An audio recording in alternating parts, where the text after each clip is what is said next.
ଏଠି ଅନୁଭବ କରିପାରୁଛି। ଆଜିର ଆପଣଙ୍କର କମିଥିଲା ଶୁଣିବାକୁ ପାଉଥିଲି ଯେ ଜୀବନରେ ଗୁରୁର ଆବଶ୍ୟକତା ଅଧିକ କାଟୁଛି। ଗୁରୁ କହିଲେ ଓଡ଼ିଆ ଭାଷାରେ ଥାଳି ବା ଓଜନିଆ ବୋଲି ଜାଣୁନାହିଁ। ଗୁରୁ ଅନ୍ଧକାରକୁ ଯେ ଆଲୋକ ପ୍ରଦର୍ଶନ କରିଥାନ୍ତି, ଯେ ଆଲୋକ ବର୍ତ୍ତିକା ହେବା ପାଇଁ ସେ ହେଉଛନ୍ତି ଗୁରୁ। ପ୍ରତ୍ୟେକଙ୍କ ଜୀବନରେ ଗୁରୁର ଆବଶ୍ୟକତା ରହିଛି। ଯେମିତିକି ଭଗବାନ ଶ୍ରୀକୃଷ୍ଣ ଜନ୍ମଲାଭ କରିଥିଲେ, ଶ୍ରୀ ରାମଚନ୍ଦ୍ର ମଧ୍ୟ ଜନ୍ମଲାଭ କରିଥିଲେ। ଏମାନେ ସବୁ ଦେବତା, ଯାହାଙ୍କର ଗୁରୁର ଆବଶ୍ୟକତା ରହିଛି କାହିଁକି? କିନ୍ତୁ ସେମାନେ ଗୁରୁକୁ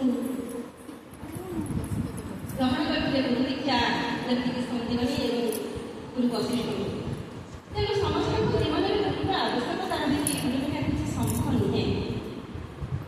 ତେଣୁ ଗୁରୁ ଦୀକ୍ଷା ନିହାତି ଅପରିହାର୍ଯ୍ୟ। ଗୁରୁଙ୍କୁ କହୁଛନ୍ତି ଆମର ପଥ ପ୍ରଦର୍ଶକ। ସେ ଆମକୁ ଦିଗ୍ଦର୍ଶନ ଦିଅନ୍ତି। ଆମ ଚାଲିବା ପଥରେ ସେ ଆମକୁ ସବୁବେଳେ ସଦାଚାର ଶିକ୍ଷା ଦେଇଥାନ୍ତି। ଯେତେବେଳେ ଦେଶ ଏକ ସଂକଟମୟ ପରିସ୍ଥିତିରେ ପହଞ୍ଚେ, ସେତେବେଳେ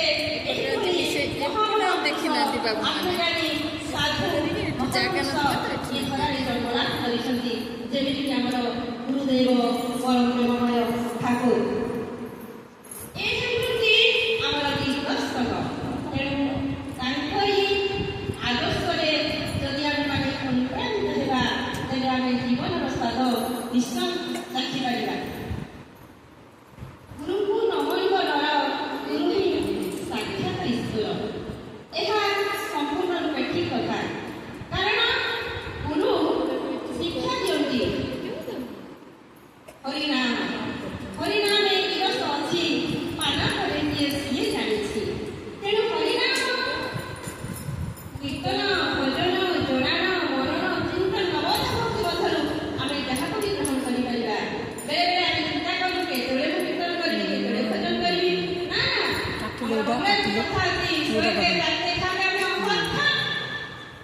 ହରିନାମ ଭଜନ କରିପାରିବା ଚିନ୍ତନ ମାଧ୍ୟମରେ।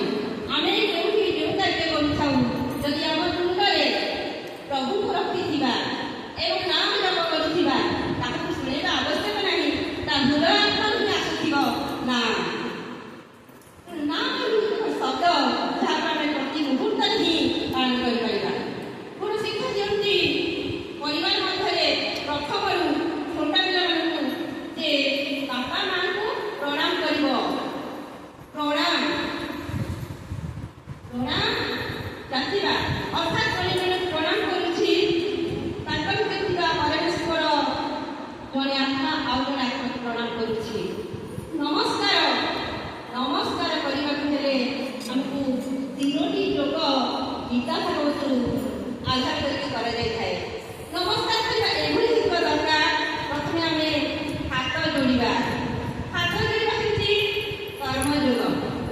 ତାପରେ ଆମେ ମୁଣ୍ଡ ଧୋଇବା, ଏଟା ହେଲା ଜ୍ଞାନ ଯୋଗ। ତାପରେ ନଈ ପଡ଼ିକି ଆମେ ପ୍ରଣାମ କରିବା, ସେଟା ଭକ୍ତି ଯୋଗ।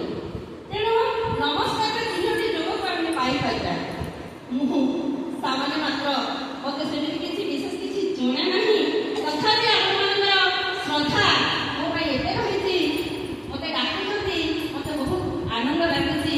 ଏବଂ ମୁଁ ମଧ୍ୟ ଏହି ଆନନ୍ଦମୟ ଆଧ୍ୟାତ୍ମିକ ପରିବେଶରେ ନିଜକୁ ହଜାଇ ଦେଉଛି।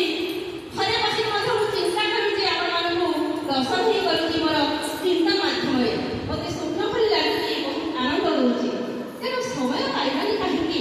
ଆମେ ଆମର ପ୍ରତ୍ୟେକ କାର୍ଯ୍ୟ କରୁଛେ ନା, ପ୍ରତ୍ୟେକ କାର୍ଯ୍ୟ ମଧ୍ୟରୁ କିଛି କିଛି ସମୟ ଆମେ କାଟିଦେବା, ତାପରେ ଆମେ ଭଗବାନଙ୍କୁ ସ୍ମରଣ କରିବା ପାଇଁ ସମୟ ରଖିବା। ତେଣୁ ଯେଉଁ ଗୁରୁଙ୍କୁ ନେଇ ଆମେ ଚାଲିଛେ, ତେଣୁ ସେଇ ଗୁରୁଙ୍କୁ ତାଙ୍କର ମହିମା ଗାନ କରିବା ପାଇଁ ଆମ ପାଖରେ କୌଣସି ଭାଷାକୋଷର ଶବ୍ଦ ନାହିଁ। କାରଣ ଗୁରୁଙ୍କୁ କେହି ତୁଳନା କରିପାରନ୍ତି ନାହିଁ। କଥା ଜଣାଯାଏ, ଗୁରୁ ମିଳେ ଲାଖ ଲାଖ, ଶିଷ୍ୟ ମିଳେ ଏକ। ବହୁତ ଗୁରୁ ଜନ୍ମଲାଭ କରୁଛନ୍ତି, ଆମେମାନେ ଅଧମ ଶିଶୁ, ଅଧମ ଶିଷ୍ୟ। ଆମେ ଯେଉଁ ଶିଷ୍ୟତ୍ୱ ଗ୍ରହଣ କରୁଛେ, ତାହା କାର୍ଯ୍ୟରେ ପରିଣତ କରିପାରୁନାହିଁ ବୋଲି ଆମେ ଶିଷ୍ୟ ପଦବାଚ୍ୟ ହେଇପାରୁନାହିଁ। କିନ୍ତୁ ଦୀକ୍ଷା ଗ୍ରହଣ କରୁଛେ ସତ। ଯେଉଁ ଦୀକ୍ଷା ଯେବେ ଗ୍ରହଣ କରୁଛେ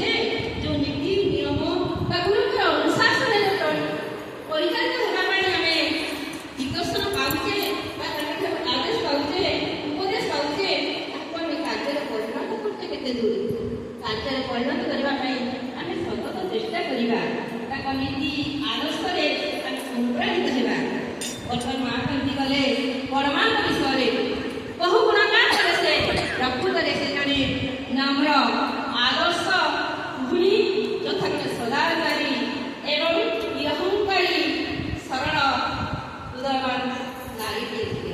ନାରୀ ନାରୀ କାହାର ଅଇରେ ନୁହେଁ, ସେ ମା, ସେ ସର୍ବଂସହା। ତେଣୁ ସହିବାର ଶକ୍ତି ଯାହା ପାଖରେ ଅଛି ସେହି ତ ମା ନା। ତେଣୁ ଆମେ ଆଜି ଏଇଠି ଶପଥ କରିବା, ଏଇ ମାଙ୍କ ଠାରୁ ଆମେ ଯାହା ଶୁଣିଛେ, ଯାହା ଶିକ୍ଷା କରିଛେ, ଯାହା ପଢ଼ିଛେ ବା ବିଭିନ୍ନ ସତ୍ସଙ୍ଗରେ ଯାଇ ଆଗଜନଙ୍କ ଠାରୁ ଯାହା ଶୁଣିଛେ ତାକୁ ଆମେ କାର୍ଯ୍ୟରେ ପରିଣତ କଲେ ହୁଏତ ଆମ ନାରୀ ଜୀବନ ସାର୍ଥକ ନିଶ୍ଚୟ ହେବ ବୋଲି ମୁଁ ଆଶା କରୁଛି। ହୁଏତ ସମୟ ଆପଣମାନଙ୍କର ଅତିକ୍ରାନ୍ତ। ବିଗତ ଦିନରେ ଯେଉଁ କଥାଟି ଥିଲା ବର ବରଣୀରେ କନ୍ୟାର ଭୂମିକା, ତାକୁ ମୁଁ ସମ୍ପୂର୍ଣ୍ଣ କରିପାରିନଥିଲି, ସେଥିପାଇଁ ମୁଁ ଦୁଃଖିତ। ଆଜି ମଧ୍ୟ ସମୟ ଅତିକ୍ରାନ୍ତ ହେଇଛି। କହିବି ଠିକ ଅଛି। ସେ ଦିନର କଥାରେ ଦୁଇ ପଦ କହିଦେଉଛି। ବର ବରଣୀରେ କନ୍ୟାର ଭୂମିକା। ଆପଣମାନେ ସମସ୍ତେ ମା, ପୁତ୍ର ସନ୍ତାନ କନ୍ୟା ସନ୍ତାନ ଜନ୍ମ କରିଛନ୍ତି। କନ୍ୟାଟିଏ ବଡ଼ ହେଲେ ସେ ଲଜ୍ଜାଶୀଳା ହେବା ସଙ୍ଗେ ସଙ୍ଗେ ପରିବାରକୁ ସଂସ୍କାର ଶିଖିଥାଏ। ସଂସ୍କାର କ'ଣ ଶିଖେ? ଯେହେତୁ ଆମେ ଶିକ୍ଷିତ, ତେଣୁ ଆମେ ଯେତିକି ସଂସ୍କାର ଶିଖିଛେ, ଯେଉଁମାନେ ସ୍ତ୍ରୀ ଗୁରୁ କରିନାହାନ୍ତି ତାଙ୍କର ଶିକ୍ଷା ସେତେ ନାହିଁ, ସେ ବି ଏତେ ପିଲାମାନଙ୍କୁ ସଂସ୍କାର ଦେଇପାରି ନଥାନ୍ତି। ଯେତେବେଳେ ବରଟି ବରଣୀ ହୋଇ ଆସେ, ଅର୍ଥାତ୍ ବରଣ ବିବାହ,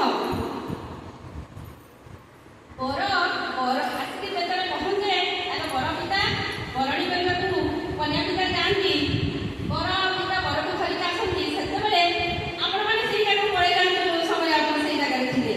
ସେତେବେଳେ ଆପଣଙ୍କର ତନ୍ମନ କେତେ ଉଲ୍ଲସିତ ହେଉଥିଲା, ମନେ ମନେ ଭୟ ଆଶଙ୍କା ଜାତ ହେଉଥିଲା। କେମିତି ସୁନ୍ଦର ଯୁବକଟେ ପାଇବି, ସେ ଦକ୍ଷ ଥିବ, ଶିକ୍ଷିତ ଥିବ, ସୁନ୍ଦର ଥିବ, ଜ୍ଞାନ ଗାରିମା ଥିବ ଏବଂ ମୋତେ ବହନ କରିବାର ଶକ୍ତି ତାର ଥିବ। ଅର୍ଥାତ୍ ବରଟି ଭାବୁଛି ମୁଁ କିପରି ଭାବରେ ଏ କନ୍ୟାକୁ ବହନ କରିବି, ତାର ସମସ୍ତ ଆବଶ୍ୟକତାକୁ ପୂରଣ କରିବି। ତେଣୁ ଏହି ସମସ୍ତ କଥା ଚିନ୍ତା ଭିତରେ ସେ ଦୁଇ ଜଣ ଯାକ, ଦୁଇ ଆତ୍ମା ଯାକ ଯେତେବେଳେ ମିଳନ ହେବେ, ଦୁଇ ଜଣ ଯାକ ଗୁରୁଙ୍କୁ ସ୍ମରଣ କରୁଛନ୍ତି। ହେ ଗୁରୁ, ଆପଣ ମୋତେ ଆଜି ଏହି ଆଶୀର୍ବାଦ କରନ୍ତୁ, ମୁଁ ଯେଉଁ କନ୍ୟାର ଭୂମିକାକୁ ଗ୍ରହଣ କରିବି, ତାର ମନ ଜାଣି ତାର ପରିବାରକୁ ତାକୁ ଠିକ୍ ରୂପେ ପରିଚାଳିତ କରିବି ଏବଂ ସେ ସୁନ୍ଦର ଭାବେ ସଂସାରଟି କରିବ। ମୋ ବାପା ମାଙ୍କ କଥା ଠିକ୍ ରୂପେ ମାନିବ ଏବଂ ବୁଝିବ। କନ୍ୟା ଯେତେବେଳେ ଚିନ୍ତା କରୁଛି, ହେ ପ୍ରଭୁ, ଆପଣ ମୋତେ ଏଇ ବରଟିକୁ ମୋ ଦେଇଛନ୍ତି, ମୁଁ ଆକୁ ନେଇ ସଂସାର କରିବି। ଏହି ସଂସାର କରିବା ସମୟରେ ମୁଁ ତାଙ୍କର ପିତା ମାତା ତଥା ତାଙ୍କ ପାଖରେ ଥିବା ଭାଇ ଭଉଣୀ ଦିଅର ସମସ୍ତଙ୍କ କଥା ବୁଝିପାରିବି ଏବଂ ମୋତେ ଧୈର୍ଯ୍ୟ, ସାହସ, ଶକ୍ତି, ସଦାଚାର ଏବଂ ସତ୍ୟ ଏ ସମସ୍ତ ନୈତିକ ପ୍ରଦାନ କରିବି। ତେଣୁ ବର ବରଣୀ କନ୍ୟାର ଭୂମିକା ଏଭଳି ଥାଏ। ଆଉ ଅଧିକ କିଛି ଅଛି, ତାକୁ ବିସ୍ତୃତ ଭାବରେ ବର୍ଣ୍ଣନା କରିବା ପାଇଁ ମୁଁ ଛୋଟିଆ କବିତାଟେ ସୁନ୍ଦର ଲେଖିଥିଲି। ଆପଣମାନଙ୍କ ସମ୍ମୁଖରେ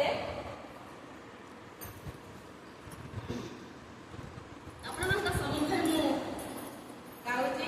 ମୁଁ ସେତେବେଳେ କବି ନୁହେଁ କିମ୍ବା ଭାବୁକ ନୁହେଁ, ଏତେବେଳେ କବି ମଧ୍ୟ ନୁହେଁ, ତଥାପି ଛୋଟ ଛୋଟ ଲେଖା କିଛି ଲେଖିଥାଏ, ଯାହାକି ମାଙ୍କର ଲେଖା ଭିତରେ ବହି ମଧ୍ୟ ପ୍ରକାଶ ପାଇଛି। ବର ପହଞ୍ଚିଲେ ଅଗଣାରେ, ପିତା ବରଣିଲେ ଘର ସରି, ସେ ମୋ ଇହକାଳ ପର କାଳର ଦେବତା, ସାତ ଜନ୍ମ ପାଇଁ ପରା ଲେଖା। ହେ ଜଗତଗୁରୁ ପରମେଶ୍ୱର, କୃପା କରି ଆଶୀର୍ବାଦ କର, ହସି ଖେଳି ସଂସାର ଗଢ଼ିବି, ନାମ କୀର୍ତ୍ତନ ମୁଁ କରୁଥିବି। ସ୍ନେହ ଶ୍ରଦ୍ଧା ଭକ୍ତି ଭାବ କ୍ଷମା ହୃଦୟ ହେଉଥାଉ ସଦା ଜମା, କାହା ମନେ ଦେବି ନାହିଁ ବ୍ୟଥା, ମୁଖେ ଥିବ ମିଠା ସତ୍ୟ କଥା। ଶାଶୁ ଶ୍ୱଶୁରକୁ ଗୁରୁମଣି, ସେବା କରୁଥିବି ମନ ଜାଣି। ଲକ୍ଷ୍ମୀ ମା ରହି ମୋ ଆଦର୍ଶ, କଲ୍ୟାଣମୟୀ ଦିଅ ଆଶିଷ। ରୀତିନୀତି ସଂସ୍କାର ଯେତେ ପାଳନ କରିବି ମୁଁ ସାଧ୍ୟ ମତେ। ସ୍ୱାମୀ ହେବେନି ବି ପଥଗାମୀ, ସଦା ହେବି ତାଙ୍କ ଅନୁଗାମୀ। ମୋତେ ଏହି ଆଶୀର୍ବାଦ କର, ମୋଠୁ ଅହଙ୍କାର ଦୂର କର। କରୁଥିଲେ